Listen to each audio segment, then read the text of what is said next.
Warning, censorship. Warning, censorship. Warning, censorship. Warning. Good afternoon, ladies and gentlemen. You have tuned into the Rebel News live stream on this Tuesday, December the 1st. Holy mackerel. I'm David Menzies. My lovely co-host, as always, is Sheila the She-Devil Gun Reid. Well, I shouldn't say as always. I missed last week's Tuesday and Thursday live stream. You see, I was trying to buy some brisket at a barbecue, and I ran into, what did I run into, Sheila? Let's see, police officers, health inspectors, the mounted unit. I'm surprised the canine unit wasn't sick on us, but man, what you have to do to buy a sandwich today. And of course, that restaurant is now boarded up, walled off, and there's paid duty cops patrolling it. And riddle me this, who's paying the paid duty cops? We don't have an answer yet from the city. But anyway, Sheila, I'm so sorry I missed our luncheon dates of last Tuesday and Thursday. I understand High Energy Andrew Says filled in for me, and I hope those live streams went well for you. They were fun. It's different because I think you and I have a special chemistry that I don't have with anybody else at the company. We have a special kind of thing, you and I. But yeah, you were our war reporter on the front lines of the barbecue rebellion of 2020, embedded on the front lines. What a crazy time to be alive. That in John Tory's public health oligarchy of Toronto, the most dangerous crime you can commit is entrepreneurism. It's crazy. You know, Sheila, and I mean this, I don't know how John Tory and the Chief Medical Health Officer for Toronto Public Health, Eileen, a.k.a. Cruella de Villa, and Premier Doug Ford live with themselves. When I drive into Rebel News, when I'm out and about, and I see boarded up stores for lease, for rent, for sale, businesses that have been there, not as startups, Sheila, for decades. 30, 40-year-old businesses gone. Yeah. And right now, to lay down this smackdown, if you know anything about retail, is that the vast majority of retailers typically make more than 50% of their sales in the month of December alone leading up to Christmas. You know, that's what carries them through, you know, the dark days of January and February when everybody's paying off bills. And for this lockdown to come at this time, like I said, Sheila, I don't know how these elected authorities live with themselves. And please, for God's sake, stop with the biggest lie of 2020, okay? We're all in this together. Name me, Sheila, anywhere in this nation, a single public sector service worker who has been laid off or has had their wages clawed back. It doesn't exist. We're not all in this together. And I'm tired of hearing that because of the misery I see out there on the streets. I don't think, whenever we get out of this hellacious environment, Sheila, I don't think Main Street and the mall are going to look like they were a year ago from this day. Yeah, you said retail, but I would throw restaurants right into that mix. Yep. Christmas parties and family get-togethers. Good point. You know, if not for a busy end of November, all of December, these restaurants don't survive through everybody else's credit card bills that roll in January and February. And it's very funny to see, and funny is the wrong word, peculiar is the right word, to see how two so-called conservative premiers are handling this. Yeah. Jason Kenney in Alberta versus Doug Ford in Ontario. Jason Kenney came out and not only admitted he was wrong, apologized directly to Albertans, small business owners, restaurateurs, for mistakes that were made at the beginning of the pandemic when, for a very short time, comparatively speaking, he deemed some businesses essential and some not. And he said he heard from small businesses. He said what he did was unfair, arbitrary, and stupid. And he apologized and said he would not make that mistake again. So while we are in Alberta in targeted restrictions, there is no distinction between the Walmart and the mom and pop store right now. They're both open at reduced capacity. And that's the only way that these smaller retailers are going to survive. And it makes me angry to see John Tory then say, everybody shop local. We've got to support these small businesses. Excuse me, you closed them all. You closed them all. What do you mean? These guys small mom and pop stores who didn't, because they are mom and pop stores. Part of the relationship they've built in their community and with their customers is face-to-face service. They didn't have that footprint on the internet for online ordering. They are just completely decimated, and yet John Tory claims to be their champions now. And Sheila, I'm trying to make sense of it all, of who gets to open, who doesn't get to open. As we've said ad nausea, the giants of the world, the Costco's, the Walmarts, they're open, especially the Walmarts, of course, when you have ex-Doug Ford staffers working on the behalf of Walmart to change the rules or make sure the rules allow a Walmart to open. But our friend at the Toronto Sun, he just simply tweeted a photo of a Dollarama with a big "We are open" sign in their window in a mall where there's tons of mom and pop stores that are closed down. And I'm just trying to, without reaching out to Dollarama, I'm just trying to think why they qualify, because we know that the little variety stores, the convenience stores, they're allowed to open because they sell cigarettes, right? They're basically one of the last channels that are allowed to do so. We know that in Ontario, the Liquor Control Board of Ontario stores and the beer stores and the wine stores, they're allowed to open up because liquor is deemed an essential service. I guess the government is fearful of people going through withdrawal, getting angry or violent. And then, of course, there's the big guys. But I look at Walmart, and of course, the reason why Walmart and Costco have that exemption ostensibly is because they sell groceries. And yes, there are some groceries in a Dollarama. I would estimate, and I want to get your opinion on this, Sheila, maybe 10% of the store are groceries. The rest is typically made in China, plastic stuff.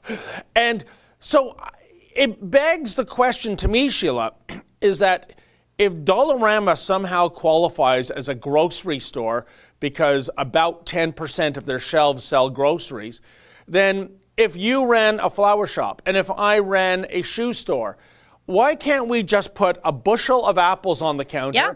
10 cents an apple, folks. And by the way, while you're at Sheila's Florist Boutique, feel free to buy a dozen roses while you're here. And while you're at my shoe store, check out our New Balance runners that just came in.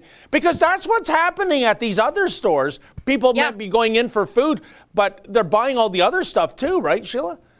Yeah, they are. And, it's funny because it's even crazier in places like Manitoba. Yes. I have a friend, Marty Gold. He works for the J.ca. That's, I would suggest, Canada's online Jewish publication of note. But he's also an independent journalist there. And he was sending me pictures of his trip to the local Dollarama.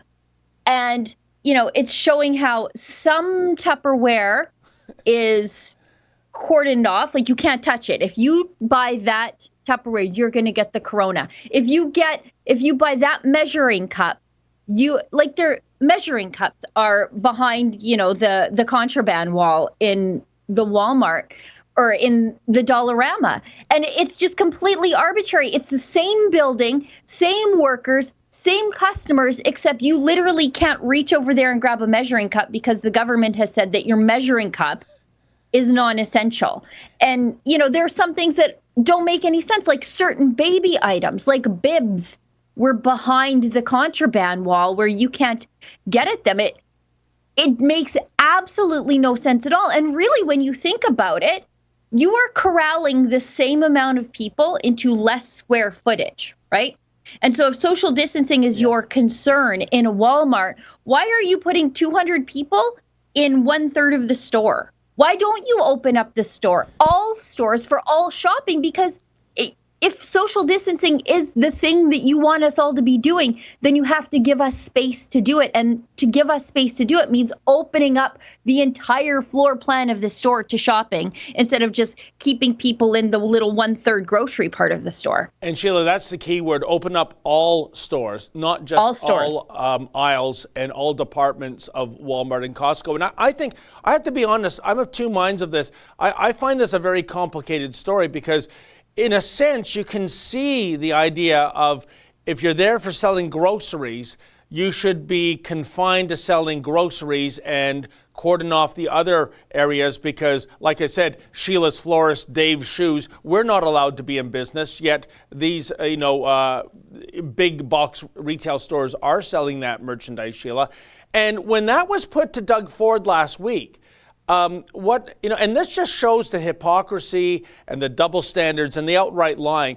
Why don't you do that with the Walmarts and Costco's here to put them on the same level playing field as all the other retailers, the little guys that are shut down? He said it's impossible. It's a logistical nightmare. But we've seen from Keean's report, you can do. I mean, Walmart and Costco are all about logistics. If they were told you got to shut down aisles A, B, and Z, they'll do it, and they know how to do it. So that was such a BS response from the Premier of Ontario, I think.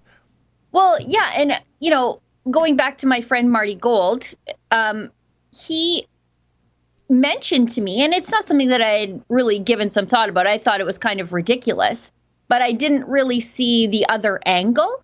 And he said most of the things that are roped off, especially in the Walmarts, and you can see this in Keean's video, it's Christmas stuff. Christmas stuff is non-essential. And it's laughable because, of course, it's December. Advent started, I guess, 2 days ago. So we're officially in the religious part of the Christmas season. Where are the Christians to get mad about this?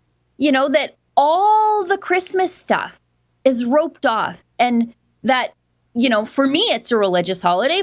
I would suggest for many people, it's a very secular holiday, but it still remains a religious holiday. And why aren't we mad at the government for limiting this religious celebration? Because I tell you, other religions would be furious. And you know what, Sheila? Maybe after you tell people the ostensible policy reason of why we're on the air right now, which we haven't even got to in terms of the super chats, maybe Mr. Producer can source that incredible video. I think Mocha and Keean did a great job on their visit to a Walmart in Manitoba, where you had I'll call them the Christmas cops on standby to make sure you don't buy any illicit merchandise. And I see that Justin has his thumb up. But before we go to that, Justin, Sheila, do your spiel.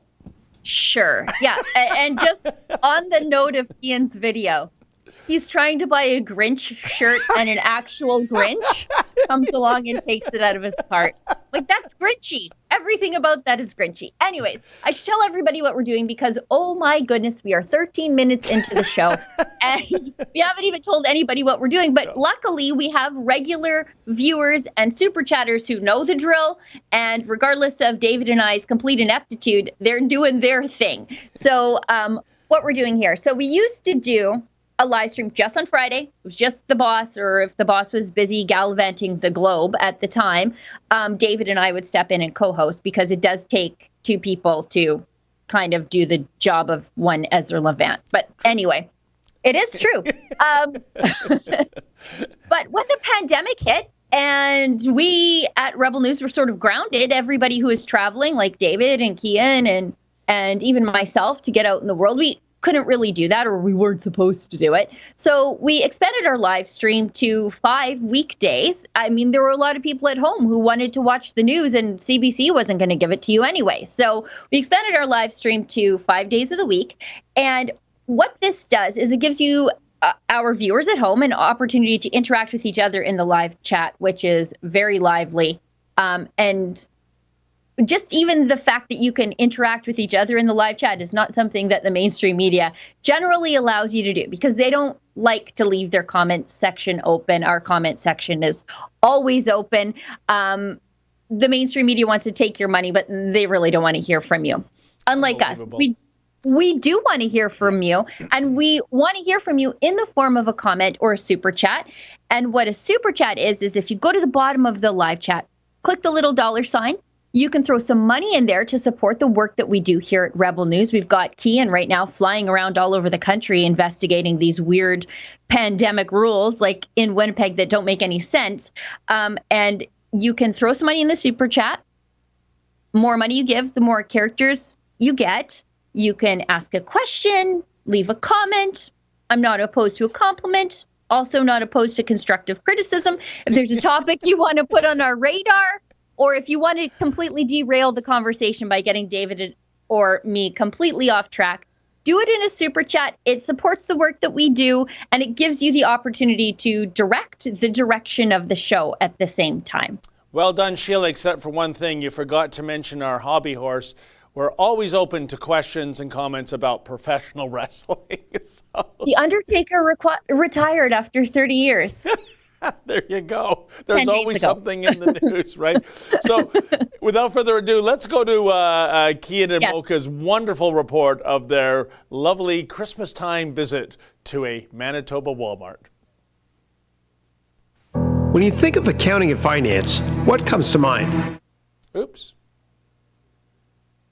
It's coming, folks. You know what? I'm not opposed to an ad. I'm happy to see that they've put an ad in front of something that we've done. This is good news all around. Is it an ad for Walmart by any chance? Here we go, folks. Here, it's your time to shine.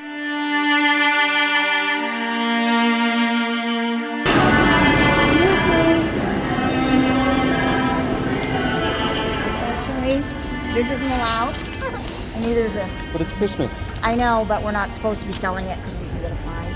And you've got, it's from Brian Pallister. Brian Pallister. Yes, please. I've told people. You know what? If you break the public health rules, there's a good chance you might get your name mentioned on TV. I can just let you guys know that they have been in this morning. Wow. So the COVID guys. The COVID police. Yes. They come in at least twice a day. Hey there, Keean Bexty in Winnipeg, Manitoba at a Walmart. I didn't expect I was going to be here, but just a few days ago, Brian Pallister decided that items that were deemed non-essential by the government had to be put behind caution tape like this. You can't buy it if it's non-essential, if the government tells you it is non-essential. Now, what is non-essential? Well, mainly it seems to be Christmas is non-essential here in Winnipeg, Manitoba.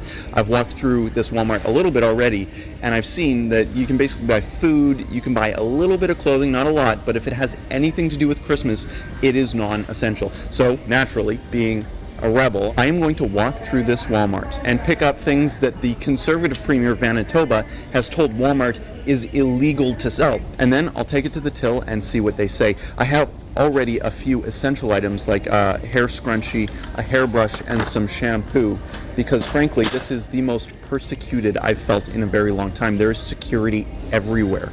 If you step into the wrong aisle, they're down your throat. So we're gonna walk around, hopefully we don't get kicked out by security, and do some Christmas shopping, even though Brian Pallister doesn't want us to. Friends, I've been out there, and the people, they need some holiday cheer. It's your time to shine.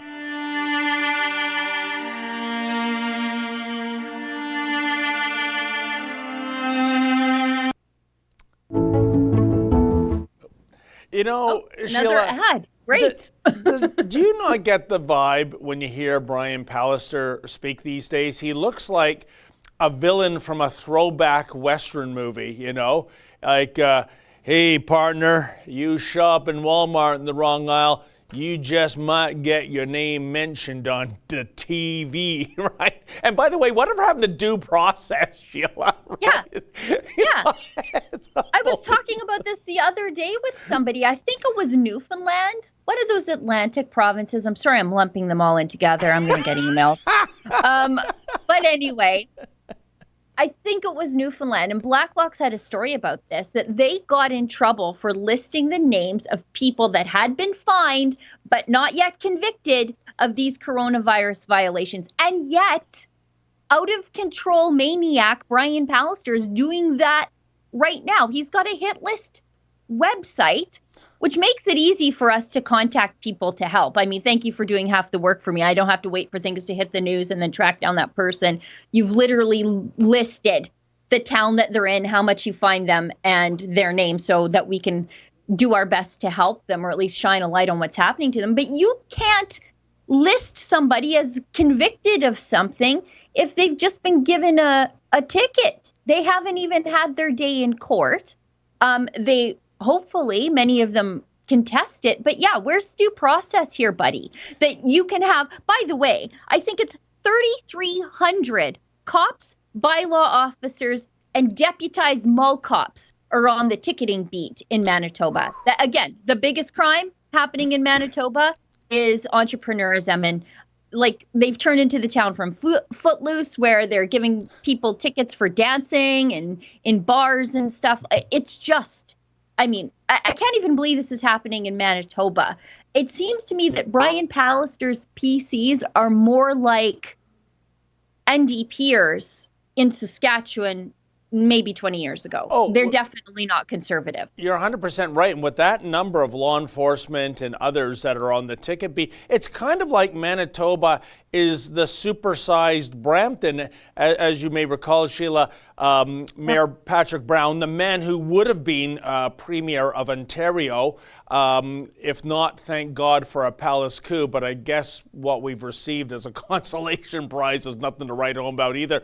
But we pointed out how Brampton hired private security guards, Paladin, I believe is the company, in which they don't have the power to issue tickets, but that's okay. They're simply snitches. They're professional Karens. They sneak into parks and watch for kids going onto a soccer pitch illicitly, and then they tattletale the bylaw to come rushing in like Batman and Robin in a Batmobile to ticket them. Of course, doesn't apply to Sneaky Patrick, does it, Sheila? Him and his Barry boys go play hockey illicitly in a hockey rink. But, you know, one rule for me, one rule for thee.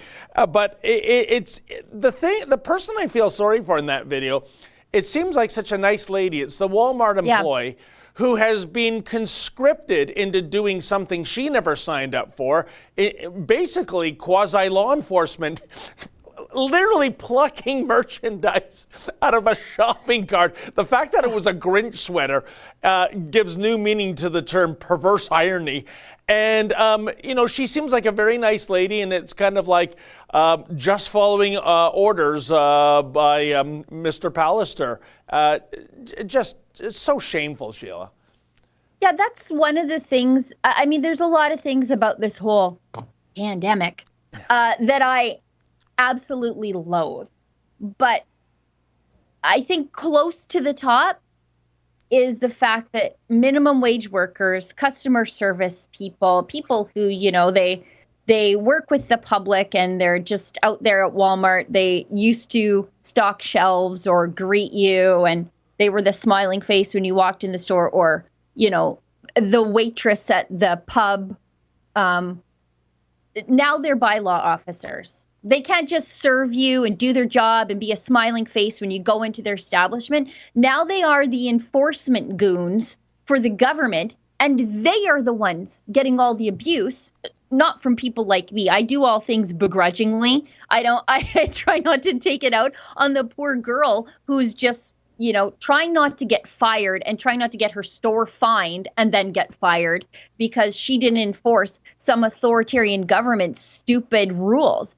That really, I really don't like this about that. That's not what they signed up for. It's not what any of us signed up for, but these frontline customer service workers, I mean, what a burden put on them. They just want to go to work like everybody else.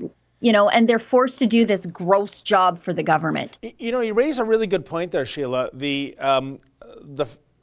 likelihood of abuse happening, because I could see that being kind of a constant thing.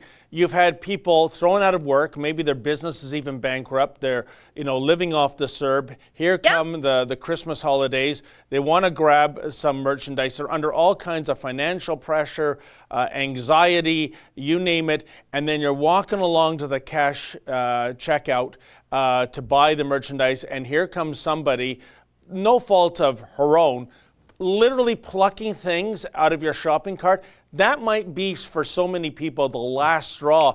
And they listen. I'm with you. The clerk doesn't deserve that abuse, but I can just see the perfect storm for many ugly days in the Walmarts of Manitoba in the days ahead. Yeah, these Walmart workers and these frontline customer service workers, they don't have several layers of, bureaucrat and media liaison and helpers and executive assistants to get through before you get that politician on the phone. They get it full blast from a very frustrated public. It's not their fault. It's the politician's fault. But they're just the ones receiving the grief because you can't get to the politicians to give them grief. Going back to Patrick Brown, David, I'm going to ask you a question. Yes. If Patrick Brown were still the leader of the PC party, would he be doing anything differently than Doug Ford? Oh, I think it would be much worse, actually, Sheila. Do you? Yes, I do. Know.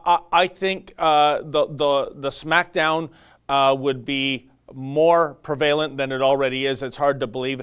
And he's shown by his actions. I mean, Sheila, imagine hiring a private security firm. And God knows how many millions has gone into that as snitches, right? That's their job, including snitches on children using park property.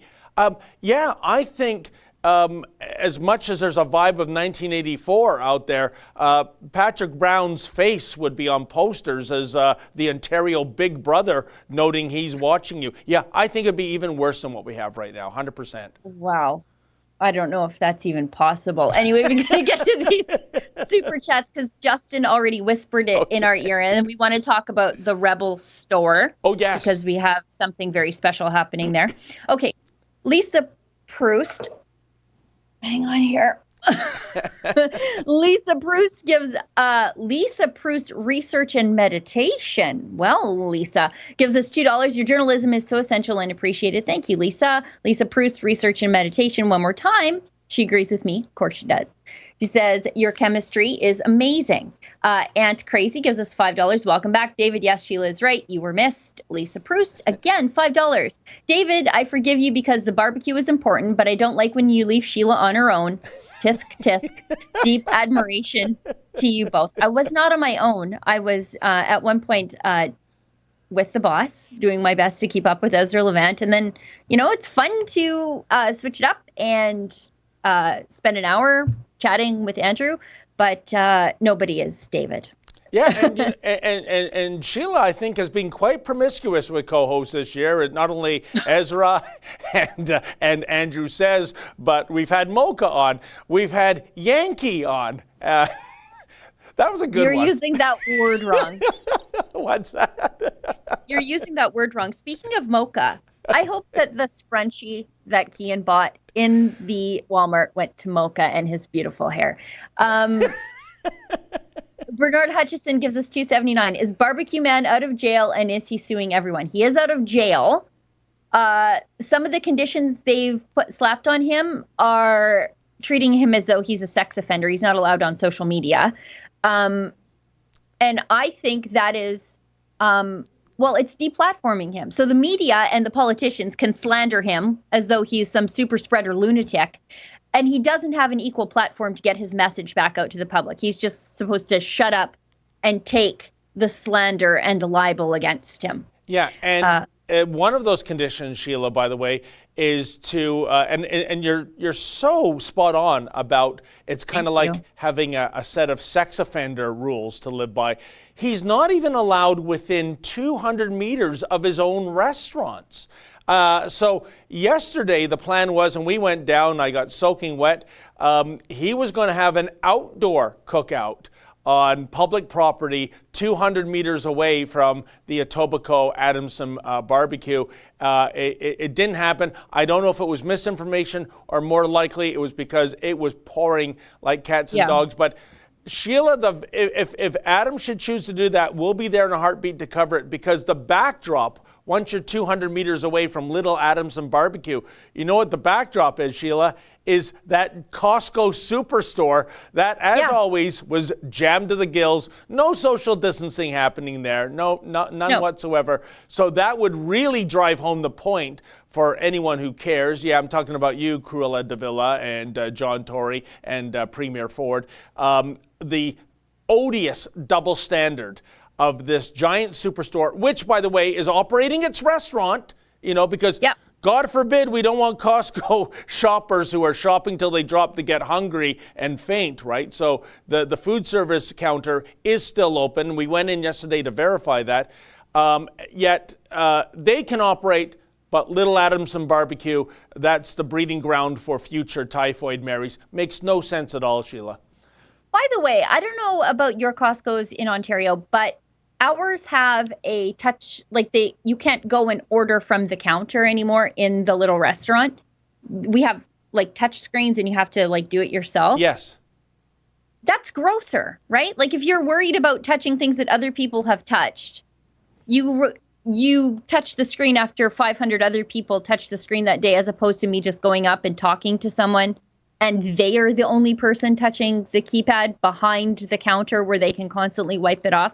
None of anything makes any sense anymore. Again, Sheila, man, you've got the eye of the tiger. You really nailed it there. You are right. Yesterday, we couldn't go to the counter. We had to go to a touchpad. I never even thought about that.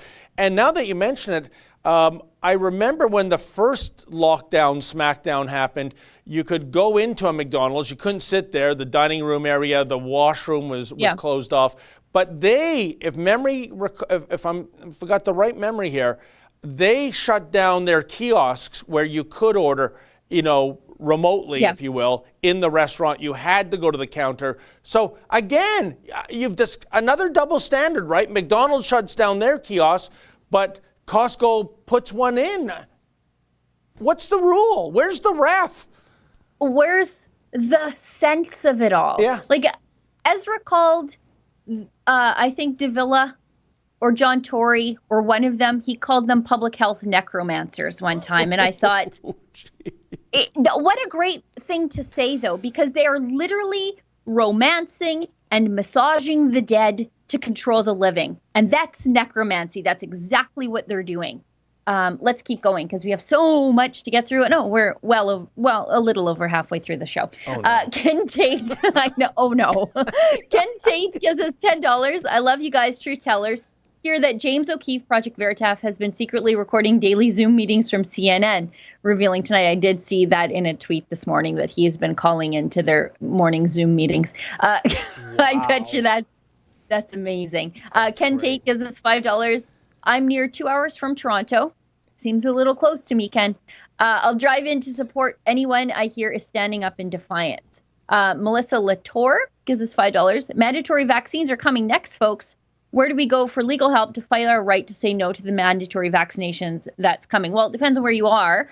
But I know in Alberta, they said no mandatory vaccinations. And frankly, I don't think you have to worry about mandatory vaccinations here in Canada because the way Justin Trudeau has mishandled vaccine procurement, vaccine deployment, that you can't make something mandatory that we might never actually get our hands on. There's a gazillion other developing world countries that are going to get a vaccine before us. And who even knows what kind of vaccine we're going to get? Are we going to get one from Pfizer? Are we going to get the Chinese military one? We don't even know. But who even knows if we're going to get these and get these things deployed? In the States, Trump has already staged the vaccines in regions for immediate deployment, and I think they have American developed ones or European developed ones. They're already staged. They're ready to go. They're just waiting on FDA approval so that they can be deployed to the population as quickly as possible. I don't even think we have freezers deployed in Canada to deal with the vaccines that we may never get. So I wouldn't worry about mandatory vaccination. Well, two things, Sheila. I believe last year Loblaws got $14 million worth of government money for their freezer. So oh no, don't worry about it. Maybe that wiped out the vaccine freezer fund. Secondly, I'm just wondering, Sheila, when it comes to mandatory vaccinations, where is the pro-abortion crowd on this one? You know, the crowd that chants ad nauseum, my body, my choice. What do they have to say on this? I'm still waiting to hear their position. The pro-choice side is so inconsistent because they're also the same people who are like, it doesn't matter why you would abort a baby, it's the mother's choice. And then when you say to them, well, what if they're sex selecting that baby? Oh, they do not answer that question. I've tried. They can't. They just twist themselves in a knot. They it's on demand no matter what for any reason. And that's really what it's all about. It's not about feminism. It's not about women's rights. It's not about anything. I've asked about the 23 million female babies that have been aborted simply because of their sex over the last several decades. And what they end up doing is just chanting like a robot, my body, my choice, my body, my choice. Or in the case of one person, she said, do you have a uterus? Which kind of was her way of saying, I'm disqualified from weighing in on this debate. And no, I don't have a uterus. And again, more inconsistency, because I am led to believe that you don't need to be a uterus to be a woman. You can just self-identify as one, and then you're just the same as me. And so, David, next time just say, excuse me, how dare you assume my gender? How dare you? Yeah. I mean, they'll twist themselves in knots. Though. Yeah, I'll say at this moment, I am identifying as a woman, but contact me in about 10 minutes. I'll be identifying as a Westinghouse toaster. Yeah. Yes. Let's go. Let's keep going. Lynn gives us $5. We're getting way off track. Oh, no. Lynn gives us $5. Funny if a couple of bicycles were dropped in front of trotting horses, they would jump it or stop as not to break a leg. Just FYI. Sorry. I don't know. Seeing those horses charge in, it was surreal to see the riot squad being deployed on a barbecue, a restaurant, 100 people just wanting to have some brisket. That was really, really surreal. Something I never thought that I would see in Canada. And I go back to those images where the mounted squad is on the horses blocking the entrance to a barbecue joint. It was scary, Sheila. They came in not at a gallop, but it was a quick trot. And there were women and children there as part of that protest. And, and one guy got, tossed to the ground by a horse's rump. I was right there at ringside with Lincoln, our cameraman, covering it. And I'm telling you, those horses, especially for us city folk, they're very, very scary. Yeah. Dark Mice. I almost said Mark Dice. Dark Mice gives us $100. Thank you very much. Hi, David, Sheila. We want to donate $100 to you guys to use as you see fit in exposing and opposing the misuse of power by government and police in Canada. Brian and Susan Langley in BC, keep up the great work. Thank you very much. We definitely will use that to expose the government and broad overreach and these crazy powers that have been given to these, as Ezra rightly puts it, public health necromancers. And we're incredibly thrifty. I promise you we're going to stretch that $100 further than you could even imagine to make sure that it has the most amount of impact in keeping Canada as free as possible. Now, I think before we continue on, we should talk about rebelnewsstore.com. Should we not, David? I don't know if anybody has noticed, but I am wearing our Don't Eat Me t-shirt today. You can find that at rebelnewsstore.com or at catherinemckennel.com. But the reason we're talking about the Rebel News Store is that if you don't want to support the big box retailers, if you don't want to participate in the Amazon lockdown, why don't you support us and do some of your Christmas shopping with us at rebelnewsstore.com? And to help you make the decision to support us, and you know what? Look at this store. The store has been completely revamped. We've got some fun stuff like free Adam Skelly with the Barbecue Rebellion. We have a discount code for the store, and it is 10% off at the store. The code is LIVESTREAM, all one word. And we have free shipping to anywhere in North America. Now, that is a deal that you can't beat because you're already getting a discount and then free shipping on top. And I got to tell you, I do buy a lot of like t-shirts and fun conservative things and stickers online all the time, as you can see on my laptops, and the back of my Jeep looks ridiculous. And I have a big drawer just dedicated to t-shirts. So the fact that you can get a discount plus free shipping, great way to get some Christmas shopping done for the conservative you love in your life, but also the liberal you want to annoy. And again, at rebelnewsstore.com, the discount code is livestream, all one word. And Sheila, who are those beautiful Rebel employees behind the scenes displaying those T-shirts and sweatshirts? I never see them around the office for some reason. David, someone's got to explain to you how marketing works and Photoshop works. I'm just happy you can get your earpiece in your ear every single day. But anyways, I would encourage everybody to go to rebelnewsstore.com. Take a look at the store. It's brand new. It's redone. It's beautiful. We've got so many new t-shirts in there and some of your old favorites. Rebelnewsstore.com, 10% off plus free shipping anywhere in North America. Christmas shop with us and, boycott the Amazon lockdown. Okay, we should get to finish these super chats and then we'll carry on with the things that are on our list. Peter Langes gives us $5. No super chat. Orgy Jorgy? Or is that Jorgy and Justin just forgot? Okay, perfect. $5. Where does David get all of his suits? Yes, he's a Dapper Dan. David is auditioning for 007. That would be gross, by the way. David always does look great, and the best part about it is you can always pick him out in a crowd. So when he's covering the barbecue rebellion, everybody there kind of looks like me. They're sort of just a regular person in jeans, a hoodie, a plaid shirt. They kind of look like me. I would blend into that crowd, no problem. You wouldn't even notice me there. But then there's David. He's tall. He's distinguished looking. He's wearing a suit. He's got his great, I think, Panama hat maybe on his head. Looks like I don't know. He looks like $1 million though. And so David, where are you doing your shopping? I'll tell you. First of all, it's got to be on sale because I like to make a stretch a buck. And believe it or not, Sheila, as I like to say, it's fun to shop at Value Village. Sometimes you'll walk in there, and I'm telling you, there are treasure hunters that go to Value Village, and they're in the parking lot, and they're driving Mercedes and BMWs, right?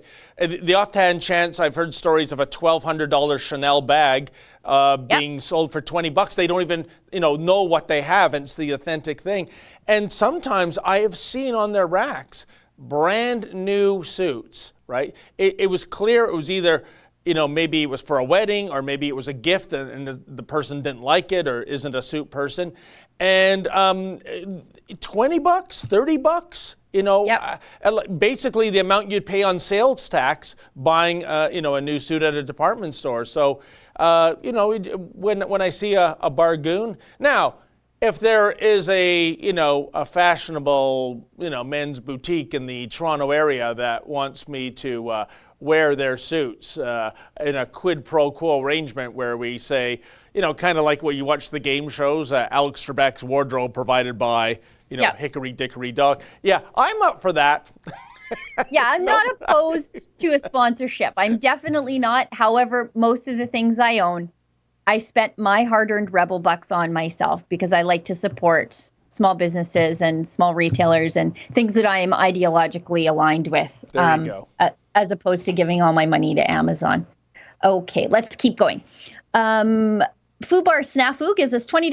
BC revisit of an old song. My Bonnie Henry lies over the ocean. My Bonnie Henry lies over the sea. My Bonnie Henry lies to everyone. She better stop lying to me. That's a great segue into telling everybody that Drea Humphrey has an incredible video premiering. I think it's at 2 Eastern Standard Time. She visited a church over the weekend, and she was on scene when the cops came to enforce Bonnie Henry, the necromancer, public health necromancer in BC, her orders to shut down religious services. And she was there. She was there as the tickets were being written to the church, over $2,000 issued to the church. The congregants, and I'm Catholic, so I always want to say parishioners, but the congregants there, they were also threatened with individual fines. And the pastor, to his credit, that was at the first service. The second service was later on in the day. He was undeterred. He held the second service.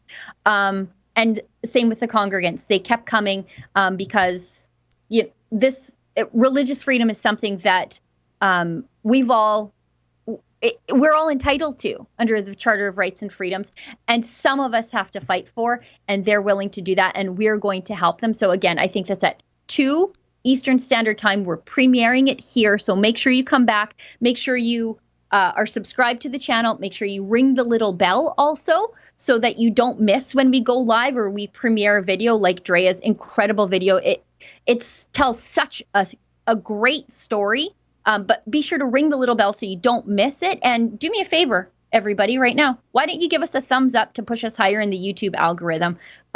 Costs you nothing, helps us big time. Just click the little thumbs up, click the like on this video.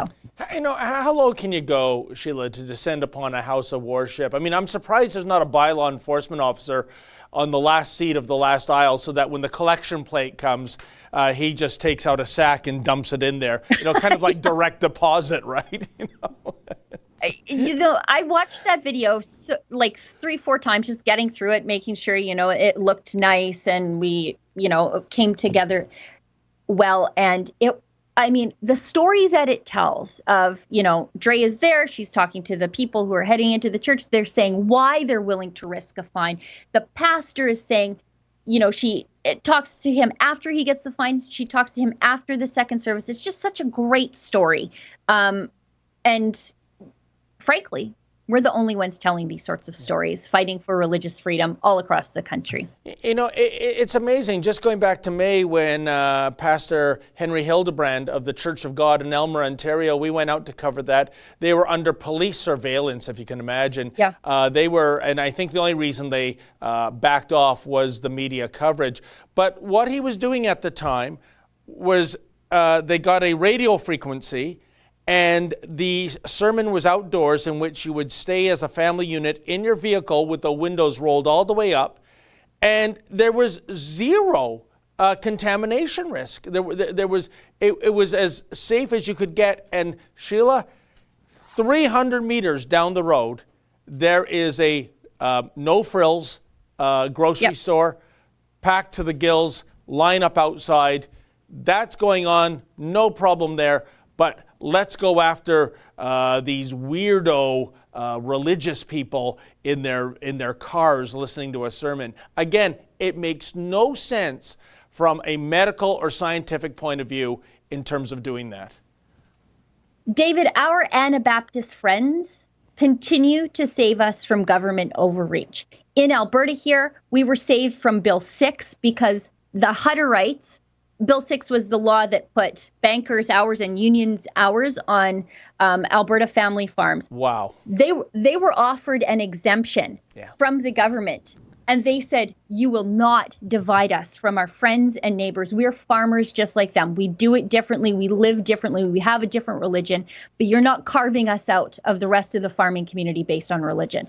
And so a lot of the draconian things that were in Bill 6 didn't stick. They couldn't do them without carving the Hutterites out first, because they are this big collective family farm. Yeah. In Ontario, in Aylmer, in Steinbach, Manitoba, it is the Mennonite communities. Yeah. Again, our Anabaptist friends who are standing up against religious persecution, and I swear they are going to free us all. The RCMP in Steinbach blocked off the road so that they couldn't get to a drive-through service at their church.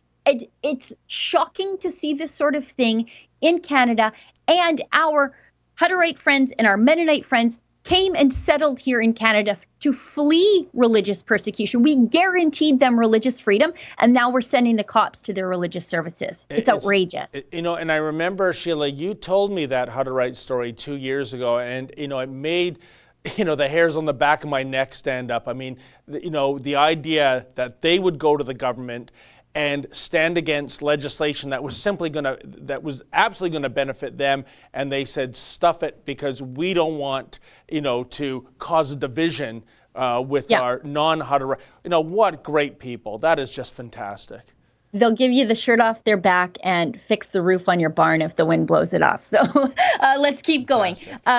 Great people. Fraser McBurney, I want to thank the Rebel. He gives us $15. I want to thank the Rebel for helping me fight the $750 fine I got for not social distancing while at our Hugs Over Masks rally in Hamilton. Thank you. David, I don't know if you're going to be the journalist assigned to that case, but Fraser, if you got a fine, we're definitely going to help you.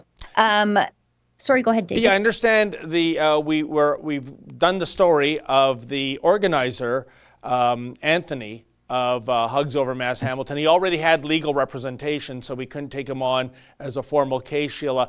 But last weekend, he went back again, not to bend the knee, and he got fined again. So he's doubling down, and I guess he'll be tripling down. He'll be back there this weekend. So I hope he's got a good legal team to represent him. And yes, I heard there were two other members, and maybe it was Fraser was one of them, that were indeed fined for being there. And I'm happy to hear their story. So I'll look into it.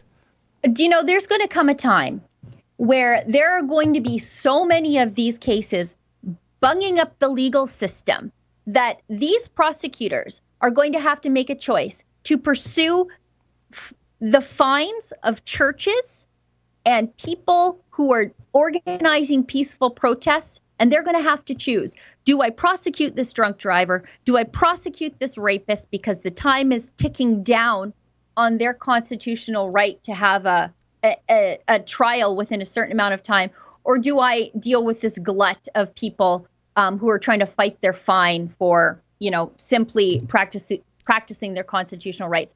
I think that's what we are headed towards, that we're reaching the event horizon where there's going to be too many cases for prosecutors to have to deal with. So you know what? I welcome stuffing more of these things into the legal system. And on that note, Sheila, people might be asking, where is the Canadian Civil Liberties Association and their head honcho, Michael Bryant? A guy you want to avoid, by the way, if you're a cyclist. You can look that up. Well, they seem to have, it's almost a fetish that they are constantly up against the government in terms of letting out more offenders in correctional institutions, including, as it turns out, some of whom were violent and sexual offenders. And think of the perversity here, Sheila. Let's clear out the really bad guys out of these penal institutions, so we have enough room for, the Adam Skellys of the world that just want to cook brisket. I mean, this is bizarro Superman world we're in right now, Sheila. Tell me how the world is safer when law-abiding people are locked into their homes by order of the government and the criminals are free by order of the government. Let's breeze through these because we really should get to Keean's visit to the hospital. Yes. Keean's fine, but that was something else. Okay, Matthew W. gives us $10. Okay, how do I create an election cause? Anyone with eyes can see can do better than Brian P. Why is this happening when across the world it's proven unsuccessful? He's nuts. The Burbinski gives us $5. The Belgian Minister of Health. Is that the bigger lady? And I'm not I'm not trying to be rude, but that's just how I remember her. Oh, the claws are out. That's why she's notable to me. Has just admitted that the closure of shops had no health interest and decided only to terrorize the population. Viking insane communists like Pallister despise Christianity. It's really easy to attack Christians because we're called by our faith to turn the other cheek. And generally, Hutterites and Mennonites are sort of pacifist by nature, but they also have both fled persecution. And so, that's part of their culture, is that persecution has been with them, and they've fled it, but they will also stand up against it. Rose Bremo gives us $6.99. No super chat. Viking Insane. Instead of J.S. Bach, we have Cardi B and her W.A.P. Ugh, gross. Viking Insane, $5. Irish Times reported that IE government will indemnify pharma from lawsuits from vaccine complications. I didn't see that. Chris S., $5. If COVID was so contagious and is spread in stores, why have we not seen any Costco shut down? Or are they hiding their COVID cases? You know what? This is interesting because I was talking about this with a restaurateur friend. And he said, when restaurants get, somebody within their staff get test positive for COVID, they shut down. But when Costco has employees or Superstore has employees that test positive for COVID, they don't shut down. Indeed, Sheila. And it's the Costco, I'll call it my Costco. Simply, I don't have a membership, but it's the closest Costco to where I live in Richmond Hill at Elgin Mills and Leslie. They had several employees test positive for the Wuhan virus and no shutdown. Yeah. Okay. Peter Bask is $2.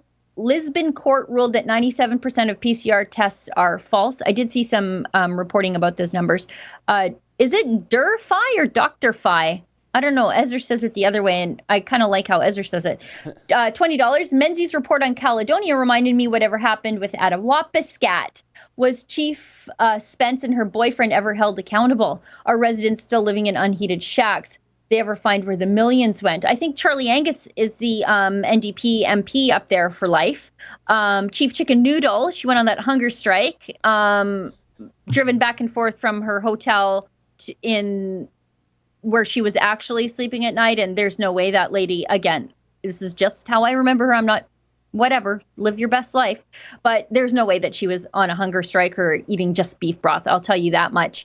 And her crazy-eyed, like pinwheel-eyed partner, he did get in trouble for misappropriating funds. But I'm not sure if she was ever held accountable. No, Sheila, you are wrong. She was on a hunger strike. It wasn't the traditional hunger strike, which is you will stop eating until you get your way. Her hunger strike was, I'm not going to stop eating until I get my way. Hunger strike. Oh, she was on strike from the feeling of hunger. Like she's never going to feel it. Okay. She was never going to stop eating until she got her way. Yeah. Mike Seguin gives us $139.99. Mike, Wow, thank you very much. And you didn't even super chat us. Wow. Thank you very much. I appreciate that so much. Bridget Rugman gives us $20. Tamara Ugolini appears to have discovered that upholding the mask exemption is the mandate of a newly formed department called the Circumlocution Office. Yeah, Tamara had a really great video. I know it was on the topic of things we want to talk about, but she was asking the cops, well, like, who's upholding human rights here? And who enforces these mask mandates? And who is making sure that exemptions are recognized? And she asked the public health authority locally. Nobody has a clue. Nobody has a clue. They send her back a weird email saying, like, sorry, we don't know. The cops clearly didn't know. It's not their fault. It's not their job to uphold human rights legislation. They're supposed to deal with criminal code stuff, but they might want to have known what was going on. They tried to give her a ticket, then they didn't give her a ticket. Nobody apologized. That's a crazy video. It's got well over 100,000 views. I cannot recommend it enough. And Tamara is such a little tiny sweetheart, and she's also visibly pregnant. Yeah. And so, for her to get like dragged away by cops for trespassing, not a great look, guys. Not a good look. It's one of her best videos for sure, Sheila. And I think the most surreal moment, the moment that made me really get angry was when she was emailing or telephoning, I can't remember. It was the local public health unit for Peterborough, I believe. And Tamara saying, well, somebody's got to know the regulations here. And the spokes thingy says to Tamara, oh, of course, well, I'm going to reach out to those people. They know it chapter and verse, and I'll get back to you with the answers. And when she gets back to Tamara with the answers, it's, can you just direct your questions to the province? Yeah. She said, "Oh, definitely. Somebody in my office knows somebody on my team definitely knows the answer to these questions. Just put them in an email and I'll get them back to you." So Tamara dutifully sends 12 carefully crafted questions to the health authority, and the health authority sends back an email saying, "Send them to the province." What They just garbage. wanted to get pesky, sweet little Tamara off the phone. Yeah. It's gross. Mike Corbin. Hi, Mike. Nice to see you super chatting. Mike Corbin gives us $5. "I don't know how someone can say they support small businesses and still donate to a political party whose policies are destroying small businesses. Isn't that the truth?" So that's how you teach parties like the PCs a lesson. They are a fundraising vehicle. Stop giving them your money. Stop giving them their money. Start punishing them for what they're doing to small businesses in Ontario. Big Mac Attack 101 gives us $100. Holy smokes. Wow. Thank you so much. Wow. Generous crowd today. Good morning, Rebels. Did you know the new administrative adjudication boards in Alberta that can bypass evidence laws? Phase 1 targets impaired drivers. Nice. However, Phase 2 and Phase 3 will pass the powers on to law enforcement. Runkle in the Bailey did a video. Okay, I'm going to look into this because to find this out will be very disappointing to me because I am a huge fan of our new Justice Minister, Casey Maydew. And I would like to find out if this is indeed happening, that this is a remnant of the Red Tory Justice Minister from before him, Doug Schweitzer. But I will dig down and see whatever I can find because people need to know if due process is being eliminated for certain things. We need to know these things. Frank Daniel gives us $5. Hi, David. Hi, Sheila. Can you tell me if the churches can't do services, are the mosques opened? I haven't even looked to see if the mosques are open, but as far as the legislation goes, at least in Alberta, all religious services are reduced. They're not closed. Yeah. Now, are they closed in other places? I'm not quite so sure. And during the pandemic, I visited all kinds of religious institutions. I didn't care what brand they were under. And I can tell you the mosques I found in the Greater Toronto area were also complying with the mandate. Although there was an exemption given under bylaw, and I don't know if it's permanent or just temporary for the pandemic, for mosques to play the call to prayers, right? Which, some people justifiably were not that happy with because, it is a form of noise pollution, and if it's going to be droning on. And the reason why it wasn't allowed in the first place was for that very reason. So I don't know if that, like I said, is temporary or forever. But as far as I could tell, Sheila, the mosques I visited were obeying the rules. Oh, that's good to hear. Yeah. Kay gives us $5. Is there a list of known COVID-19 detainment facility locations? People should really know exactly where they are. Well, stay tuned because I have located the rough location of 2 of them in Calgary. Keean's done his best to locate a couple of them, including one in somewhat rural Manitoba that hasn't yet been contracted by the feds, but it's the Manitoba Métis Federation said it's here if you want to use it.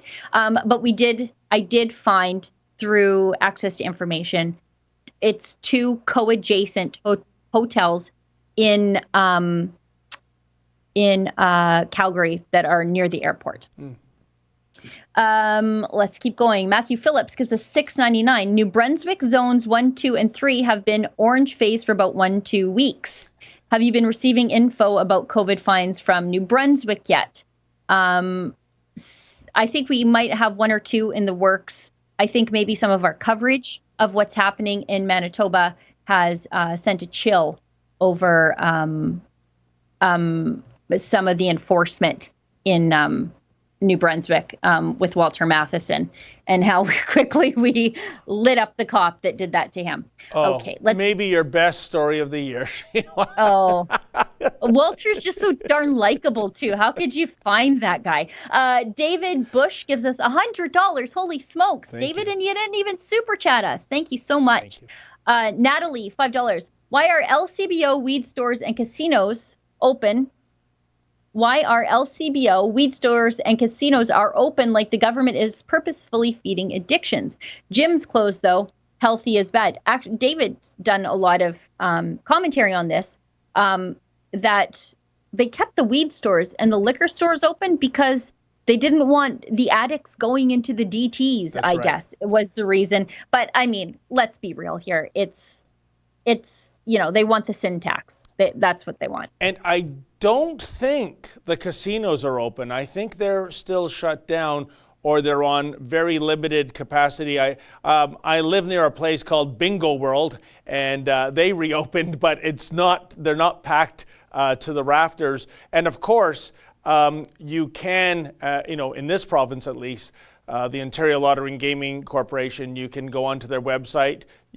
I'm almost certain you can gamble there, and you can go to your local convenience store or a gas station and buy scratch cards, lottery tickets. And you know what, Sheila? I wouldn't be surprised.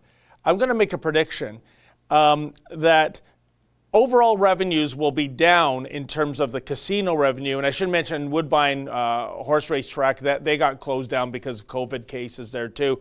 But I can see a lot of people driven to such desperation that they're pouring whatever extra buck they have into, a lottery ticket, to get, that one Hail Mary hit, and I wouldn't be surprised that perversely during this pandemic and all these bankruptcies and all these people getting laid off, that lottery ticket sales are on the upswing. It's just my theory in terms of how desperate people have become. I think so too. Cassandra gives us $20, says, thanks, Rebel News. Well, thank you, Cassandra. Shannon Dravis gives us $20.99 and says, thank you, Sheila, for speaking up for the Mennonite community. Pastor Henry Hildebrandt is a model of courage for the evangelical community here in Ontario. Well, I grew up just down the road from a major Hutterite colony, and just wonderful people. Couldn't ask for better neighbors, couldn't ask for better members of your community. The way they stood up for all farmers during the Bill 6 struggles here in Alberta. But I also spent a lot of the summers of my life in old order Amish country in Ontario. And in fact, my mom's hometown is mentioned repeatedly in Keean's video that he did when he interviewed one of the old order deacons about the closures of their churches there. And the old order Amish community, my mom grew up with them.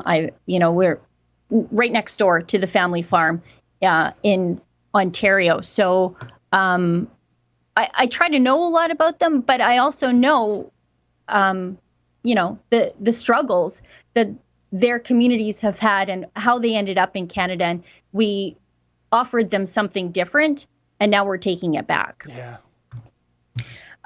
Big Mac Attack 101, $5. My bad. It was Runkle of the Bailey. Okay, great. Thank you.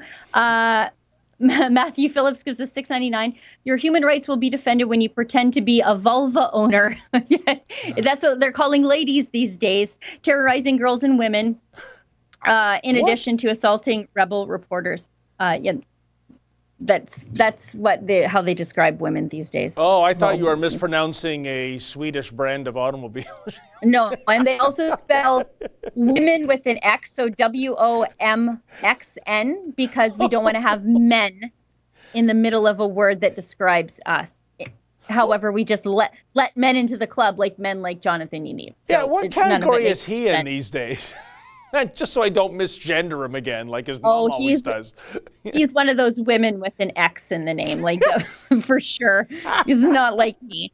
Adrian gives us $50. Thank you so much. Keep it up. We won't win without people like you. Well, we can't do it without the support of people like you, Adrian. Thank you very much.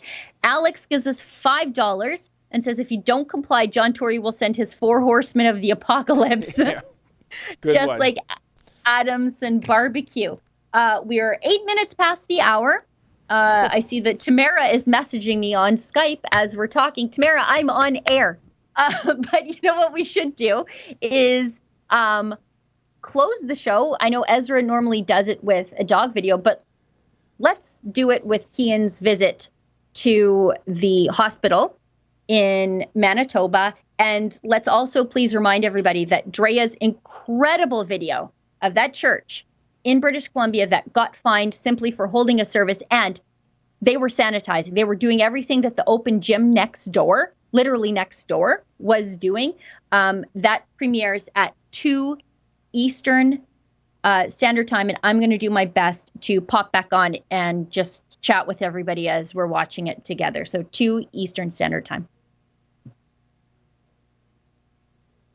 David. Keean for Rebel News, standing outside of the hospital in Steinbach, Manitoba. Now, I'm here because of a breathless CBC article. You know the mainstream media recently, they've been trying to scare you. They've been trying to terrify the population, because when the population is scared, they become complacent when the government starts oppressing them. They said that this very hospital that I'm standing at right now is overwhelmed. They said that all of the nurses can't handle how busy the hospital is, how packed the parking lot is, how packed the emergency room is, and how packed the waiting room is. Premier Brian Pallister addressing an anti-mask rally that took place in Steinbach over the weekend. You don't have to believe in COVID for it to be real. It's real. 100 yards away are people waiting in a parking lot to get treated in a hospital. I came here all the way from Winnipeg so that I could check it out with my very own eyes. And I'm going to walk through it with you so you can see for your very self exactly how not busy it is and how much the CBC was lying to your face so that they could whip you up into a state of fear, a state of panic, so that you would be okay with tyrants like Brian Pallister saying you can't buy Christmas cards at Walmart, saying that you have to close down all of your small mom and pop shops that sell any sort of Christmas items that are deemed non-essential. We're going to take a quick walk around and see exactly what's going on here. You know, I've actually seen these tents before across Canada. They're usually actually lined up quite a bit. The one here, they actually put pylons up because nobody's using it. They said that they were triaging people in their cars, and the parking lot was totally at capacity. Now, there are a few cars here right now, but I don't see people waiting in their cars. Now, we got on location here to see exactly how busy it was, and we saw all of these cars in the parking lot. We couldn't believe how busy this hospital was, but then we took a closer look. It's actually not patients, it's just staff here at the hospital. There's more staff at this hospital than there are patients' cars. You tell me, does that sound like a crisis to you? Yeah, we're going to do it anyways. We're here to get to the bottom of a story. The bottom of a story that the CBC lied to you about. I think even the nurses and the union here at this very facility want you to think that it is worse than it actually is. But the fact is, there are 58 hospitals in Manitoba, and at the time of filming this, there's just under 300 COVID cases that require hospitalization across the province. And that's not even intensive care. That means per hospital in Manitoba, there's only 5 people taking up a bed. You tell me if that's a crisis. You tell me if that's worth canceling Christmas over. For Rebel News, outside of the Steinbach Hospital in Manitoba, I'm Keean Bexty. Sheila, what's with the no photography, no video recording sign? Because we don't want the truth to get out there. We don't want the actual imagery of what's happening to get out there. Like, what's the deal with that? Yeah, apparently you can't record in the parking lot of a hospital. It's not like he's in the hospital. He's in the parking lot. Not the change room, in the parking lot. Anyway, we were going to go away after that video aired, but then people kept super chatting us. So let's finish those, and then we'll sign off, and we'll be sure to thank everybody for their absolute generosity today. This has been incredible, overwhelming, actually. Britta Whittinger gives us $10. Hi, all. I'm a single mom, and I'm not okay with what is going on in the world. I'd love to help out. Thank you for all you're doing. Did you hear about the church opening as a strip club? I did not, but that's really something else. You know, I'm surprised that fewer churches aren't trying to hold their services in the aisles of Walmart. Years ago, Sheila, I came across a church in St. John's, Newfoundland, that had been converted over to a strip club. And then that same year, when I was back in the GTA, I was in Markham, where a strip club had been converted into a church. I don't know what point I'm getting to there, something about sinners and dinners and what have you, but it happens. Everybody has their Mary Magdalene moment in their life, and sometimes it happens to buildings too. Barry Prince gives us $15, full-blown fascism in our faces, yet the sheeple still can't see the trees for the forest. And that's the end of our super chats. I can't even believe what a generous day we've had here today. We are 15 minutes past the hour, and I'm looking forward to Thursday, I guess, with David again. Yeah, and you really did it this time, Sheila. 7 items on our sheet, and we got to one of them. So 2. We'll try better on Thursday in terms of more abbreviated commentary. Well, folks, on the behalf of Justin behind the board, the lovely Miss Gunn Reid, and myself, David Menzies, we will see you again on Thursday. Tomorrow, the big boss man, Ezra Levent, will be in this chair. In the meantime, stay sane.